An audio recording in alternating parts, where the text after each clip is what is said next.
Enam individu termasuk dua penjawat awam bergelar datuk serta seorang jurutera sebuah jabatan di ibu negara direman bagi membantu siasatan kes rasuah bernilai RM115,000 membabitkan tawaran kerja kontrak pembangunan dan senggaraan dari 2021 hingga kini.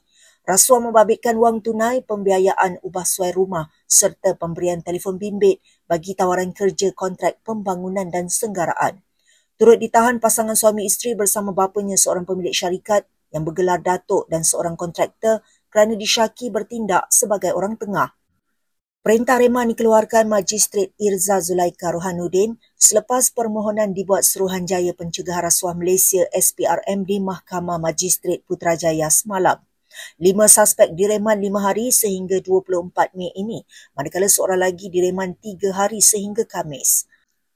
Suspek yang terdiri daripada 4 lelaki dan 2 wanita berusia lingkungan 20 hingga 50-an ditahan kira-kira jam 5.30 petang kemarin ketika hadir memberi keterangan di Ibu Pejabat SPRM Putrajaya.